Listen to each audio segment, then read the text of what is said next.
Hello friends, இப்போ பார்த்தோன்னா நம்ம காவேரி என்ன செய்றாங்கன்னா, வீட்டில் இருக்கவங்க எல்லாத்தையும் கூப்பிட்டு, சரி நான் கல்யாணத்துக்கு ஓகே, ஆனால் நான் விஜயை மட்டும் நான் கல்யாணம் பண்ணலை அப்படின்னு சொல்கிறாங்க. எனக்காக நான் முன்னாடி வந்து பேசினாங்களா, அவங்களவே நான் கல்யாணம் பண்ணிக்கிறேன்றாங்க.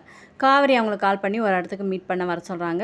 இந்த மாதிரி நான் உங்களை கல்யாணம் பண்ணணும்னு நான் நினைக்கிறேன், நீங்கள் என்ன சொல்ல வரீங்க அப்படின்னு சொல்கிறாங்க. உடனே அவர் என்ன சொல்கிறாரு, உங்கள் அம்மா சொன்னது தான் எனக்கு இதாச்சு, நீங்களே இப்போ வந்து சொல்கிறப்ப எனக்கு மனசார ஏற்றுக்கிறேன், உங்களை நான் கல்யாணம் பண்ணிக்கிறேன் அப்படின்னு சொல்கிறாங்க.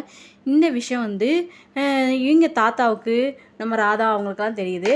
அப்படி விஜய்கிட்ட வந்து ராதா சொல்கிறாங்க, என்ன இந்த மாதிரி பேசுகிறாங்க அப்படின்னு சொல்கிறோமே, நம்ம குட்டி காவேரிக்கு வந்து அப்படியே ரொம்ப கவலையாகி குட்டி காவேரி ராதா பாட்டிகிட்ட கேட்குறாங்க, இந்த மாதிரி எதுக்கு இந்த மாதிரி பண்ணுறாங்க, அப்போ எனக்கு மிஸ்ஸு கிடைக்காதா அப்படின்மே, அப்படிலாம் நீங்கள் எதுவும் நினைக்காத, கண்டிப்பாக கிடைப்பாங்க, கவலைப்படாத அப்படின்னு சொல்கிறாங்க. இது சொன்னதுமே அந்த குட்டி காவேரிக்கு மனசில் இதுவே ஓடிட்டுருக்கு. அதுக்கடுத்து வீட்டில் கங்கா எல்லாருமே பேசிகிட்டு இருக்காங்க. காவேரியோட அம்மாட்ட சொல்கிறாங்க, நீ வந்து காவேரிகிட்ட வந்து கொஞ்சம் நீ இப்படியே பேசி பேசி விஜய்க்கும் உனக்கும் கல்யாணம் சொன்னனால தான் இவளுக்கு இந்த மாதிரி ஆகிப்போச்சு, நீ கொஞ்சம் அமைதியாக இருந்திருக்கலாம் அப்படின்னு திட்டுறாங்க.